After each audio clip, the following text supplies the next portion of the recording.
Hello, everybody. My name is Kevin Hancock. Thanks for joining me today. So during today's session, this is the agenda I'll be covering.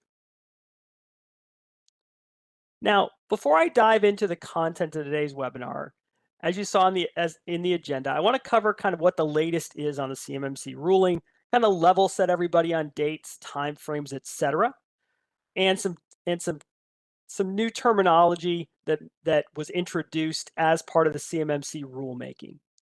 So as you may have heard, the CMMC rule was published in the Federal Registry on Christmas, or the day after Christmas, Boxing Day, if you will, on 12/26 of 2023. Now, the next milestone is coming up soon, right? Just a few days away on 2/26/2024, and that's the end of the public comment period.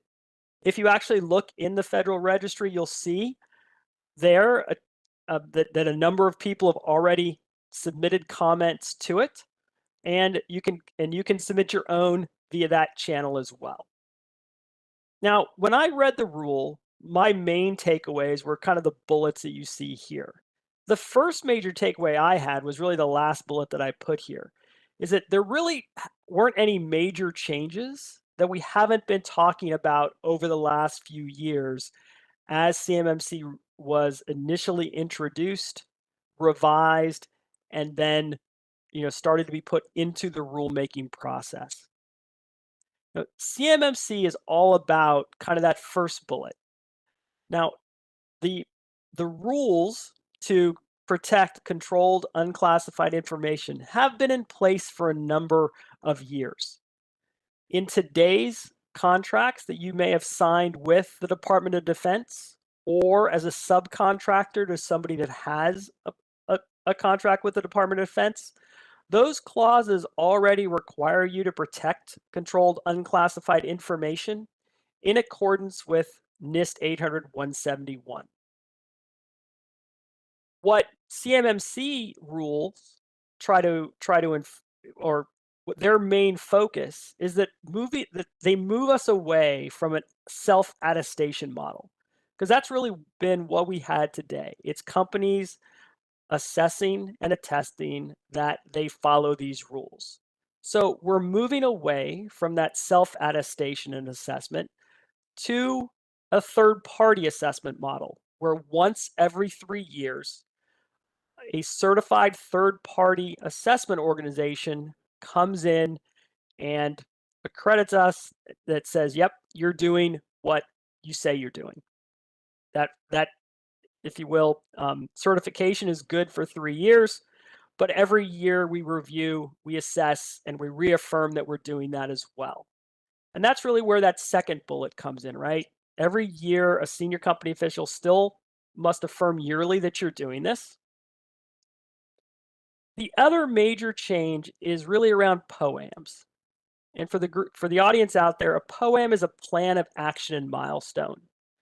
So if I haven't implemented one of those NIST 800-171 controls, I need a plan of action and a milestone to reach in order for me to implement that particular control. What we finally now see in the rulemaking is that there is now a time limit put on the ability to have an open POAM. So POAMs are only allowed for certain controls. Those are those controls that only are of a value of 1 when you're doing your self-assessment. And all POAMs must be closed within 180 days. So now we're starting to put limits on, again, right, things we can have open, and we have to close them by a particular date. So these are the major kind of changes that I've seen, but really the biggest change was that this is pretty much what we expected. Now, just to kind of, again, level set everybody to give you kind of what that overview is. So just a reminder, right, there are 3 levels to CMMC, the Cybersecurity Maturity Model Certification Program. Level 1, Level 2, and Level 3. In the rulemaking, they broke down the defense industrial base into various categories and what percentage of the defense industrial base would be required in each of the different levels. So, it's expected that 63% of the organizations would only require a level 1, right? And level 1 is 15 controls that you have to have implemented, which is really basic cybersecurity hygiene. There's an annual self-assessment and an annual affirmation that every organization will need to will need to do themselves as part of that. 37% of the companies will be around level, or will be required to achieve level 2 certification.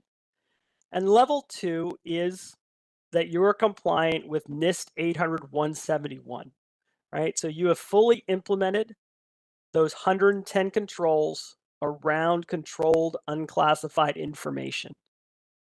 And that once every 3 years, you go through a third-party assessment to validate that you are in fact following those requirements and that you've implemented all of those controls. Now, there is some language in CMMC about the ability to have a self-assessment rather than a third-party assessment in level 2. Now, the person who gets to make that decision is the contracting officer. Whoever is the program officer for that particular program, they're the ones who can decide that, hey, this program is okay with self-assessments rather than third-party certifications. But as you can see, that's going to be a very minimal number, right? Less than 2% of those organizations are going to be at level 2 self-assessment. So I would highly recommend that you get ready for that third-party assessment. Lastly, there'll be some organizations that are going through for that level 3 certification. Level 3 requires a once every 3-year government-led assessment, and it's against those NIST 800-171 controls as well as others, right? There are more controls in level 3. The government itself will come in and do your assessment. There were two kind of additional terms that are prevalent throughout the CMMC rulemaking. And these are an ESP and a CSP. An ESP is an external service provider. These are organizations that provide services to help you achieve your certification level, right? They are typically those folks who you may engage as part of your outsourced IT organizations. They are those that are involved in the processing, storing, or transmitting of CUI or your security protection data. This is typically those folks that, in our industry are often classified as MSPs or MSSPs, managed service providers or managed service security providers or managed security service providers. Those folks will need to be at the same CMMC level of which you are trying to achieve. So if you've contracted with an organization as part of your overall IT organization, say, this organization is my outsourced IT arm. This organization is managing my firewall or helping me with my log data or something like that. Those organizations would need to be at that same CMMC level in which you are trying to achieve. The other term is a CSP, a cloud service provider. And Exostar is one of these. These are organizations that are helping us fulfill a particular need with an application or a service. So for example, Exostar has a managed Microsoft 365 for CMMC solution, excuse me, which we manage and sell as a subscription to small, medium sized businesses to provide a secure enclave to store, process, and transmit CUI. Excuse me.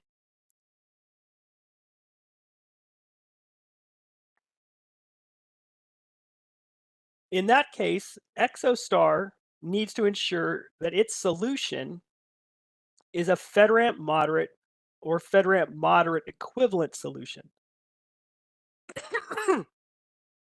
Excuse me. FedRAMP moderate is a little different than NIST 800-171.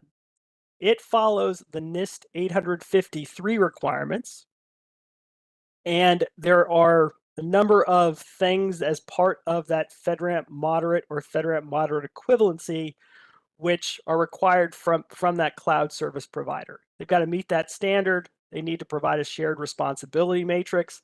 And the DoD issued a memorandum in, I believe, in January, which said these are the additional information that those people are going to have to provide. And then that solution, will fall under, if you will, a solution that you can utilize for a portion or of your requirements. So those are the two things to keep in mind when engaging with either external service providers or cloud service providers.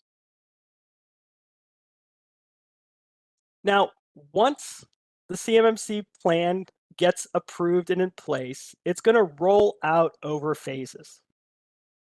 And what you see here is kind of what those phases look like and what the buckets of things that will be encompassed within that particular phase.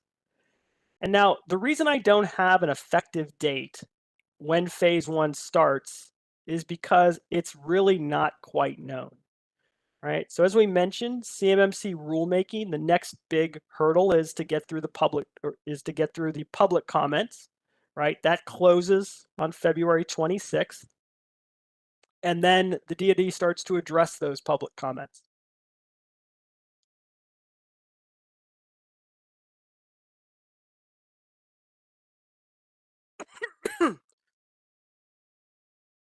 It's also the case that this will go through a congressional review. So the congressional review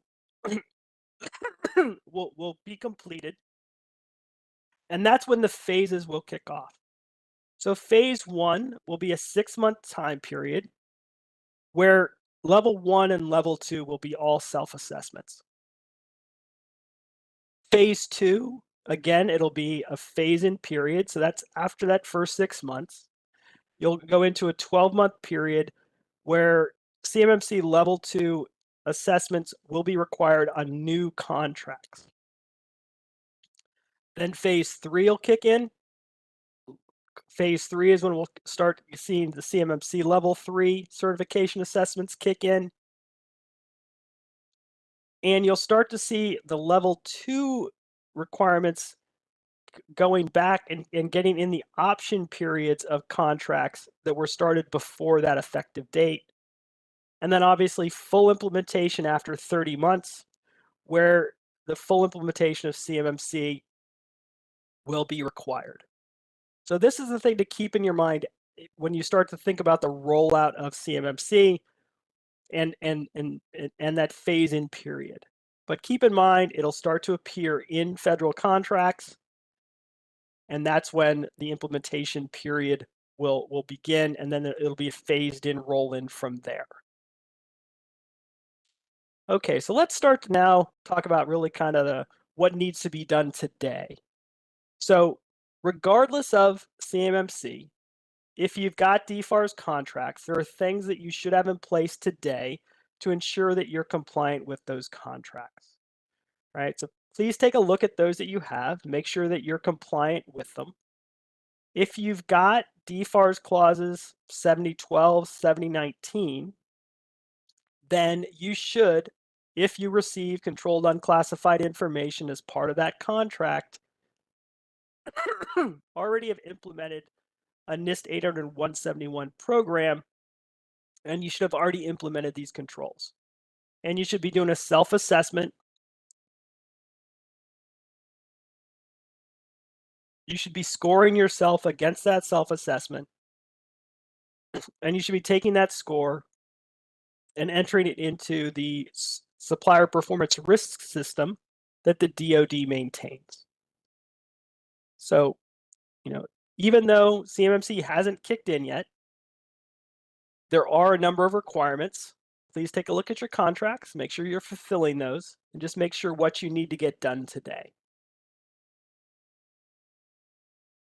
So now let's get into the meat of today's session, and that's really about what am I actually not what am I protecting, because what you're protecting is controlled unclassified information, but what is the extent of the system that I need to consider when I need to think about, well, do I need to ensure that everything in my particular business needs to follow these standards, or is it only a portion? Excuse me, is it one location, two locations, etc.? So when we start to think about that, what we want to be able to do is determine what people, what technology, and what processes are involved when my organization receives controlled unclassified information. So I want to take a look at that, and I want to determine what people, where the information is, how is it stored, how do we exchange it, where is it maintained, because that is what will determine how I draw that system boundary. So when you start to think about this, the first thing to do is really to build yourself a data flow diagram. Think about how your organization receives controlled unclassified information.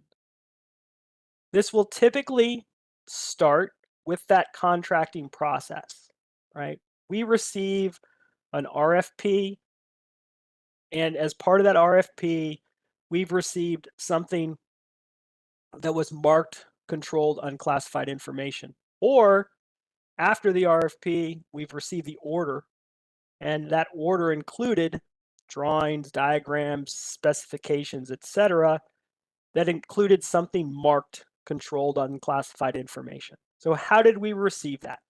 Did we receive it via email? Were we sent a link from a secure FTP?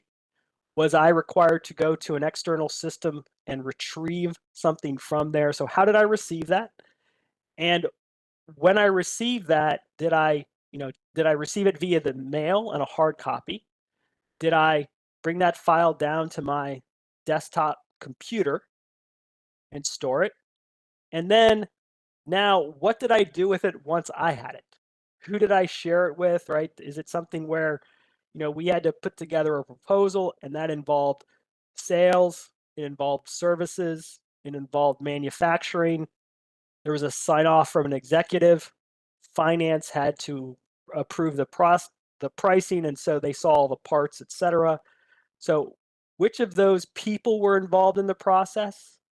Which of those people had access to the information? And what kinds of formats did it go into, and where did we, and how did it move along that chain?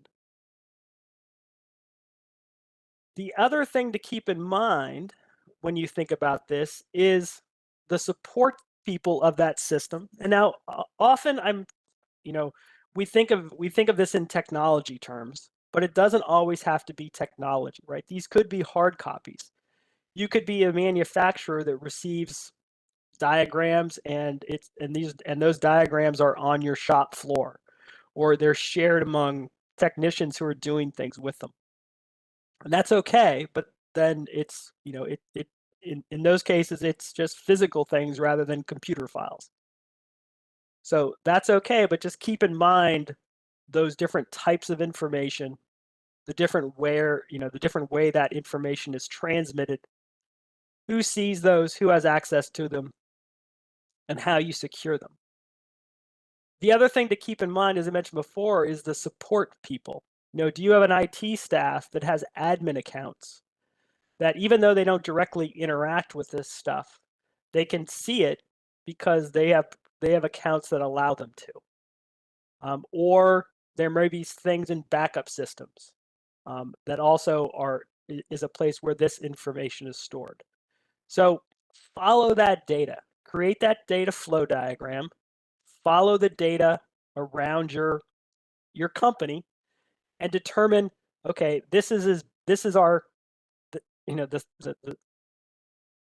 size of what we're protecting hopefully can be a little less than everything in your organization, right? It only needs to be those things, those people, those places where that controlled unclassified information are stored, processed, or transmitted.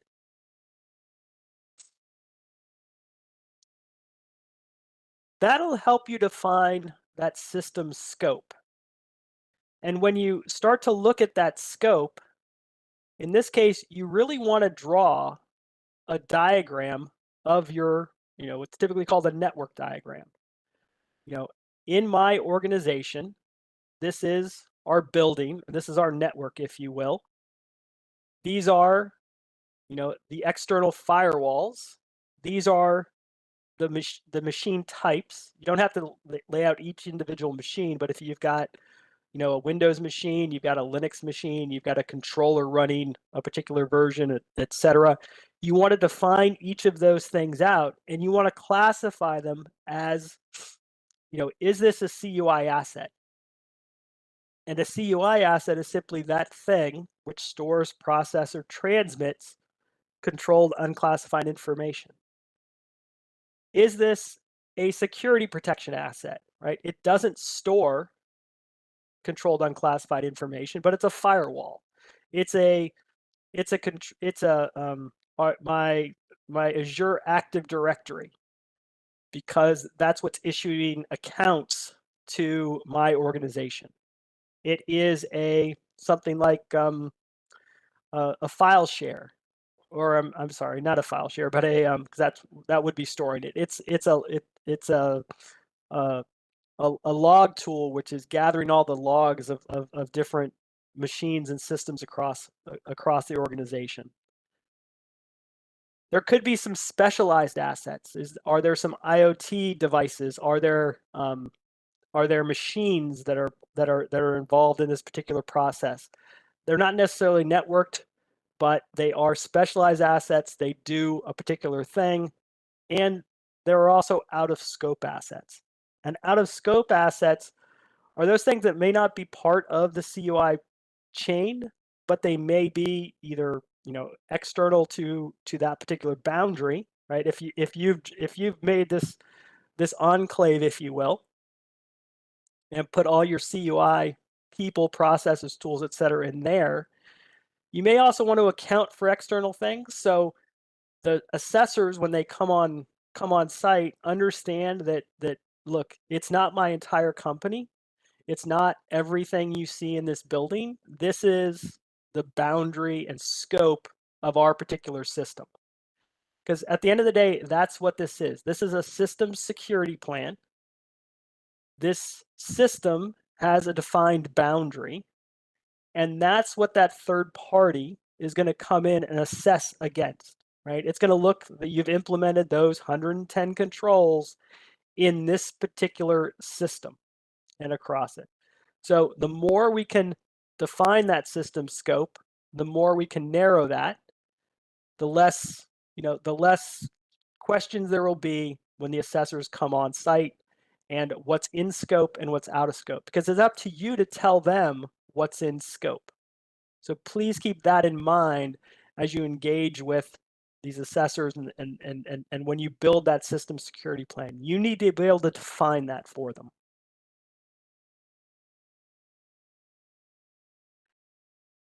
Now, we talked about cloud service providers, and as part of that, a cloud service provider is oftentimes providing you a service where you might be, or where you are, storing, processing, and transmitting that controlled unclassified information. Now, that cloud service provider, their entire service is going to be, right, a FedRAMP moderate equivalent solution. It means that in full confidence, you know that that that service provider is meeting the NIST 853 requirements against the information and individuals that are using their system, managing it, keeping it up to date, etc. What they will provide you typically is that third-party assessment. They'll provide you a shared responsibility matrix. That shared responsibility matrix should define clearly what they do within their boundary and what is a shared responsibility between you and that third party. One of those shared responsibilities is typically things like training, right? The cloud service provider may very well have training on their system, but you're going to have the processes and procedures in place for your organization to utilize that system. So you may require your users to, refresh their training or take the vendor training periodically, and you'll have to keep track of that because typically the vendors don't. There may be, or there often are, or in most cases, you'll have some kind of subscription agreement with that vendor, and that subscription is license, seat users, whatever that is, and you assign those to individuals. Your process and procedure for assigning those accounts is your responsibility. The way the roles and responsibilities function within the application would be the responsibility of the cloud service provider. So that's a shared responsibility. So you should utilize that shared responsibility matrix to help you flesh out your overall system security plan. So, for in that enclave, the cloud service provider is most typically responsible for, the monitoring of the assets within the enclave. They're responsible for the reporting of that, etc. But if you've got any systems on site that are connecting to and maybe downloading information to, then you'd be responsible for the information there, and on those systems. So that's how that shared responsibility matrix should help you understand what's your responsibility, what's theirs, what you need to account for, etc. It doesn't mean that you in your overall system security plan, you still have to account for all 110 controls, but there may be some there, and that for this particular function, we utilize Service X, a FedRAMP moderate equivalent service, and they do X as per their shared responsibility matrix, and you can always have that shared responsibility matrix attached to it as part of the proof that they're doing that. One way to take a look at that, right? And whoops, I'm sorry, jumped ahead of myself there a little bit. So when you're looking at that system security plan, don't think of it as a one-time thing, right? This isn't just getting ready for an assessment. This is an ongoing program. So you should think about NIST 800-171 as a program for the cybersecurity for your particular organization. And so you're going to have to assess yourself, right? You're going to have to go through each of those 110 controls, say if you've implemented. If not, you've got to create a POAM. You've got to work to implement that program. And then you've got to maintain it, right? You've got to and monitor it. And in almost every control, you should periodically review that control, make sure everything is continuing to work as expected. And so this is a continuous life cycle. It isn't a one-time, we've passed our assessment, we're done. Because even in CMMC, right, you're going to get that every 3-year assessment. You're going to get that certification that's good for 3 years, but you're still going to be required to do an annual assessment, right? And an executive in your company is going to have to sign off that, yes, we do that.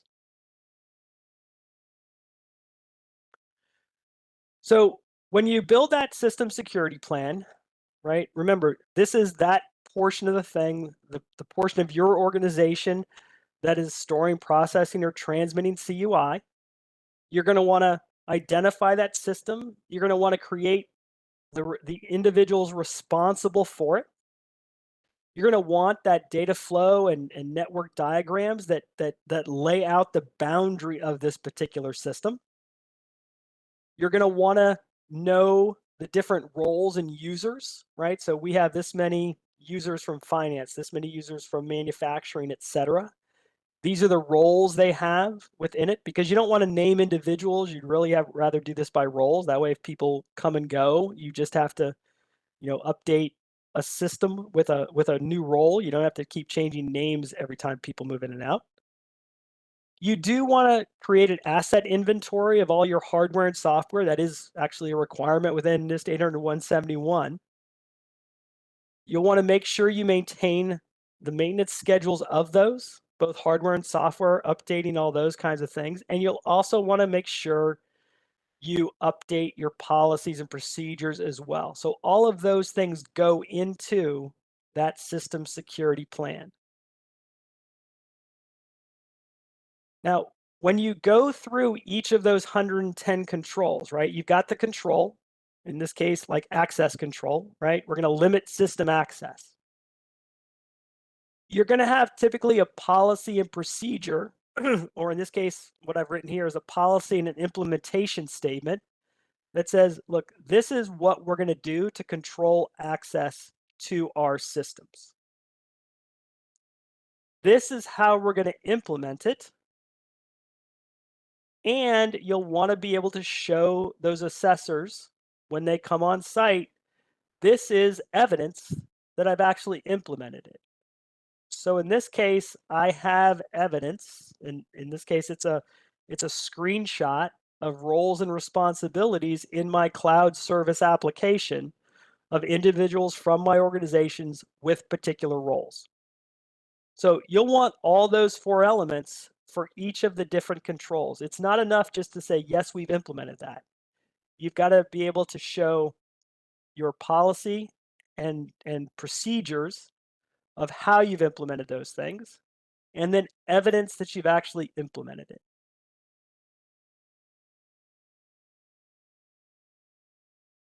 And then the result of this should be that full system security plan, and this is actually Exostar's certification assistant, with your score that you can input into the SPURS system, but a place where you can create and treat this like, again, a program, because this is an ongoing thing. So we're going to have our system boundary. That system boundary may change, and we need to update things as things move in and out. We're going to have to make sure that we're cognizant if we've changed the technology, if we've updated particular users, if we've changed laptop A to laptop B for a particular individual. So we want to be able to maintain all those things. And if we find a problem, that's okay. We just need to document it.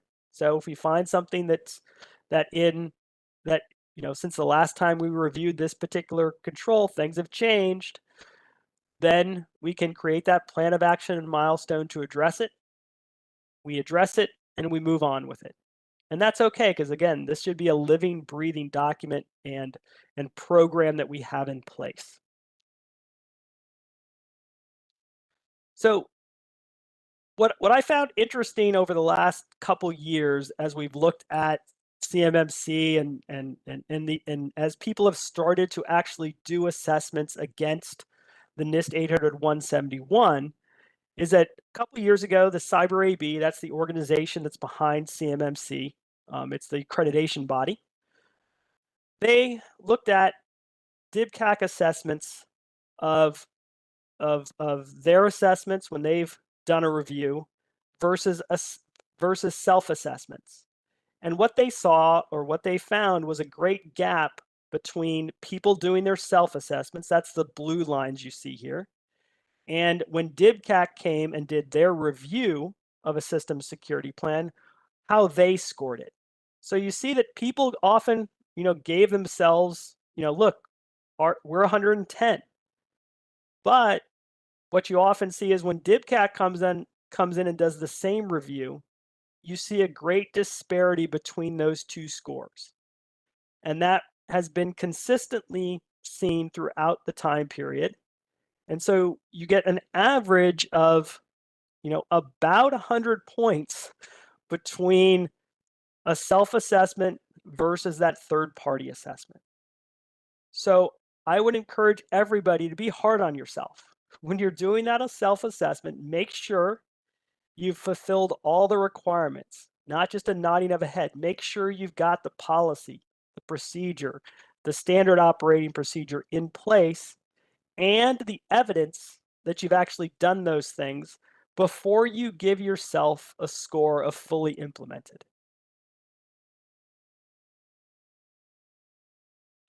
So Exostar can help you in this journey, right? We've got a number of things in our CMMC Ready suite that will help you along this journey. Everything from a policy building tool with our Policy Pro, our certification assistant to walk you through that self-assessment, our cloud service, Manage Microsoft 365 as a solution, as a secure enclave to store and process that controlled unclassified information, to a group of partners who can do those readiness assessments with you and for you. And when we get to those third-party assessments, some of those partners are also C3PA organizations. They can conduct those third-party assessments for you as well. So before I start answering questions, just want to remind everybody, there is an exit poll there in the YouTube description. Would love to get your feedback and comments on how we did today, as well as other topics that you might have interest in and would like to see addressed during the next year. Now let's go ahead and talk about those questions that I got in. And I got quite a few in before this session. So I think I got like 14 questions here. So what actions do we take as a supplier when we receive CUI from a customer that they themselves have not identified as controlled unclassified information? So this is tough because, by regulation or, by rule or whatever you want to say, the designation of whether or not material is controlled unclassified information, the responsibility resides with the originator of that information. They're the ones who should be marking it as controlled unclassified information. However, what I've heard throughout my journey in this world is that doesn't always happen. And people receive stuff that at a later time will be marked as controlled unclassified information, or that they receive it and they really think it should be. The first thing I would always suggest that you do if you receive something that you think is controlled unclassified information is ask the person you received it from, be that the Department of Defense or a prime contractor. Ask them if this was mismarked, or if it should be marked. If they say, oh yeah, it should be, please return it to them, ask them to mark it as such and then send back to you. But you as a good responsible citizen should treat it as such. And if you create something from that you think is controlled unclassified information, then you should mark it as such as well. For number two, so how do you manage equipment like CNC machines that have controllers that are older than Windows 10, but still need to CUI to use CUI data? Now, many older operating systems aren't compliant with FIPS 142 encryption algorithms, so it's tough to meet all the requirements when storing controlled unclassified information on those particular devices, and that's why we often see these kinds of questions. Now, most of these kinds of machines can be considered those other assets, if you will. You should certainly take notice of them. You should mark them as such. You should, put some mitigating risk factors around those. So if they're older operating systems, I would always make sure that they're on their own subnet in my organization, I would isolate that subnet, not allow it to connect to the internet, things like that. Um, restrict that subnet as much as possible. Ensure the machines are wiped clean, those types of activities. So you can do some things to mitigate that risk. You should then put the controls in place around those. But there are certain things that may happen. And then obviously, because there is a vulnerability there, recognize it, put the right risk mitigation factors around it and account for it as part of your overall system security plan. Do companies working with operational technology manufacturing need to be included in the full CMMC requirements? The answer here was, I guess, yes. So remember, CMMC requirements are contractual. So regardless of the industry you're in or what you do, with the Department of Defense or as a subcontractor, you may receive a contract where you may receive some controlled unclassified information as part of it, regardless of, kind of the vertical or the market that you're in. And so you should always first look at the contract. You should talk with your contracting officer if there are any questions about, hey, in the fulfillment, am I going to receive controlled unclassified information? If I'm not, can we remove that clause? But it's really up to you if you sign a contract that says you're going to meet these standards, that you meet them. So number 4, all of our controlled unclassified information is stored in a single access restricted folder on a server that's used for other things. Can we limit the CMMC scope to that folder and the workstations that have access to it? If not, what needs to be done? So hopefully, today's discussion helped you determine where that system is and the boundary around that. So, if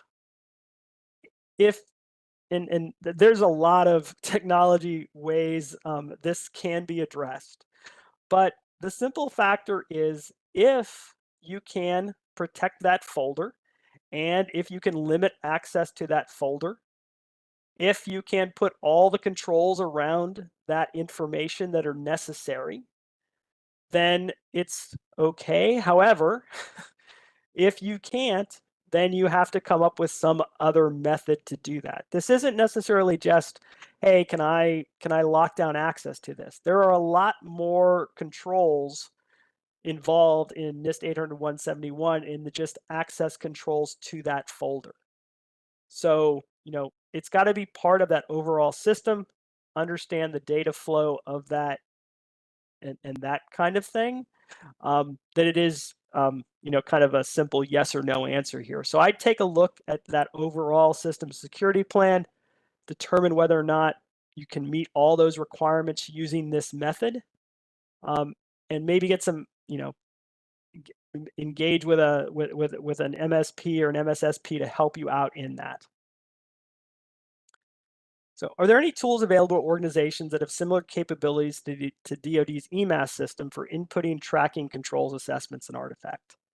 So hopefully you might consider Exostar's Certification Assistant. That is a tool that allows you to go through the NIST 800-171 assessment. The output of that will be a the score you need to enter into the SPRS system. It is a system security plan. With any open POAMs you might have, it provides you a method to manage those POAMs and those recurring tasks that may occur because of particular control, and allows you to manage that overall NIST 800-171 implementation program and/or program that you need to have in place as you go forward in this in maintaining your overall cybersecurity. So for number 6, if an MSP takes the responsibility of assisting one of their clients in becoming CMMC certified, would the scope of the assessment extend to the MSP side or solely the networks of the client who's getting assessed? If the MSP is subject to examination, how much would be scoped in?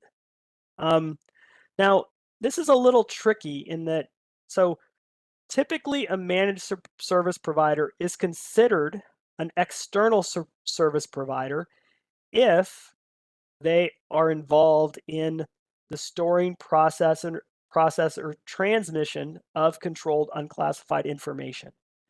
Like, so if this MSP that you're using is also helping you manage the overall system, and you've given them accounts into your system that provide them access to controlled unclassified information, then they become part of that, and they should be at the same level that you are trying to achieve, right? That's that external service provider who is part of that needs to be at the same CMMC level as their, as the customer is that they're trying to achieve.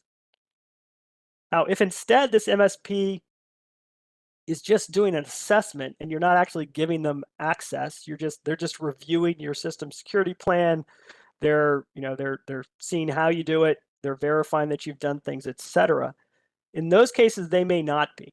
But I'd really, talk to your MSP, talk to the consultants you're working with to really determine where that boundary is.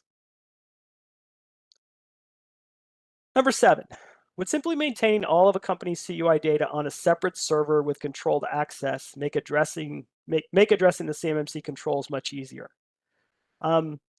Sometimes yes and sometimes no, because again, it's not, the 110 controls are often not all about just separation of things. So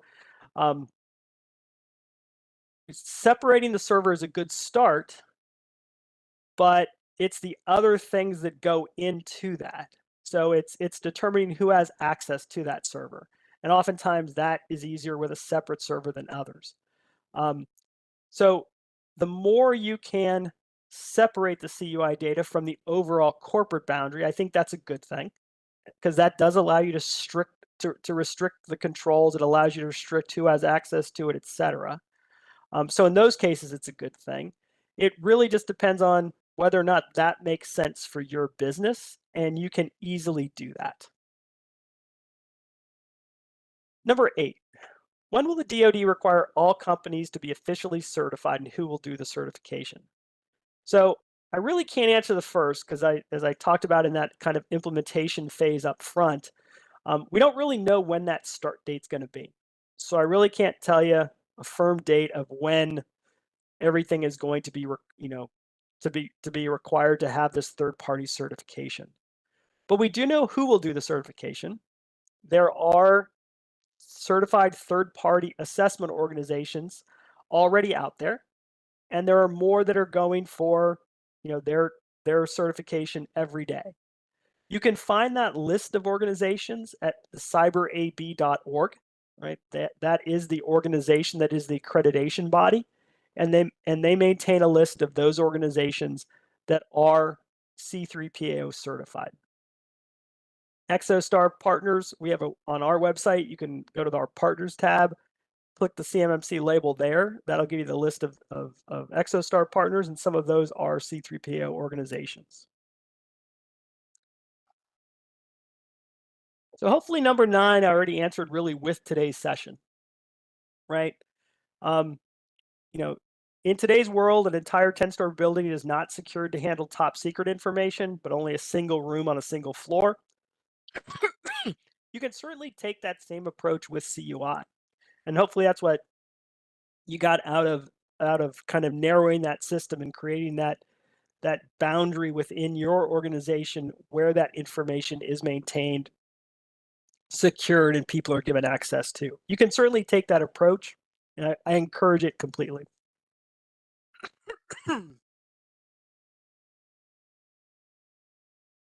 Oh, sorry. So for number 10, is it our customer's responsibility to flag CUI as such, or is it our responsibility to find it and control it as such regardless? So it is the responsibility of the originating organization to, excuse me, to label controlled unclassified information. If you create items from CUI, those may also be CUI. So you should mark it as such, but it is that responsibility. If there is a question, it's your responsibility of the organization that has the question to ask that question, right? So if you receive something that you really think is CUI, it really is up to you to go ask who you received it from. Hey, is this CUI or not?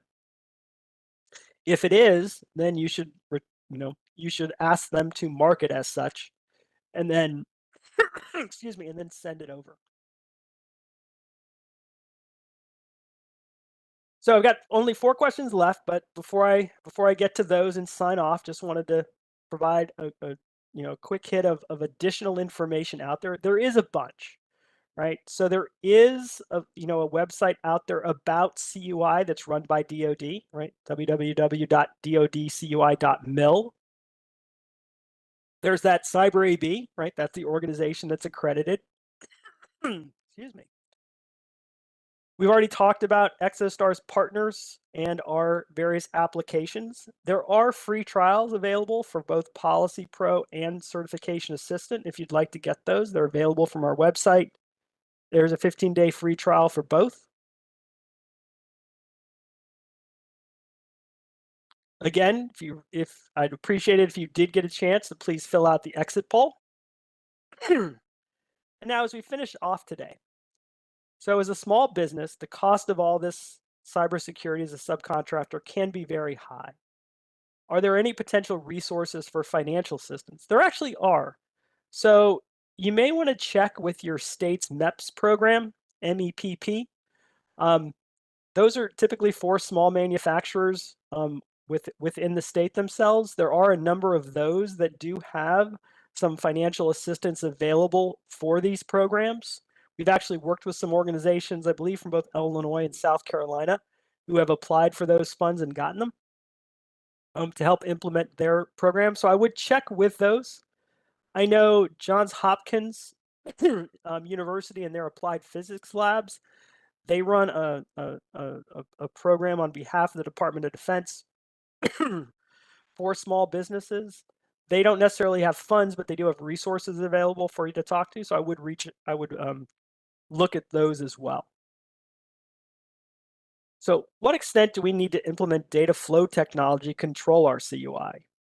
In this case, they give an example about DLP rule sets.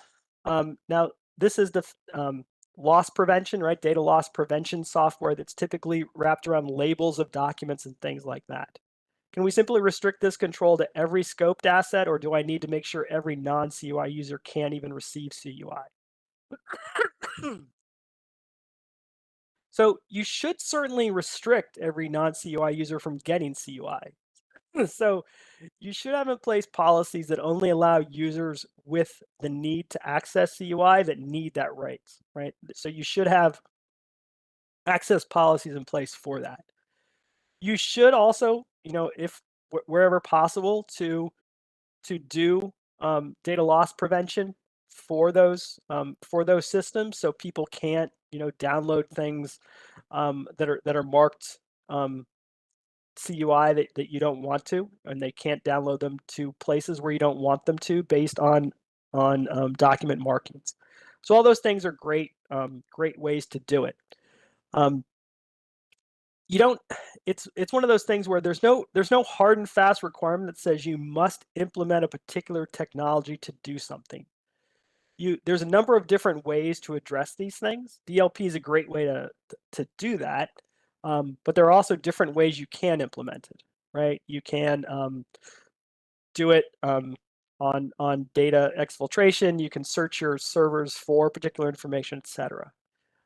Now, I would almost always suggest that you do periodic scans across everything, just in case people did move files around, somebody moved someone to a wrong directory, etc. So you can quarantine those files, make sure they don't get accidentally leaked anywhere else, etc. So, like I said, there are no hard and fast rules, but a good practice nonetheless. So how do you protect physical CUI? Hard copy drawings, etc. And this really goes down to your physical security aspects of your building, right? Do you Do you monitor visitors? Do you have cameras in place? All of those kinds of things. Do we have locked file cabinets where we put these things? Do only certain people have access to those? So all around that, there are controls in NIST 800-171 about physical security, and that is where those kinds of things are addressed.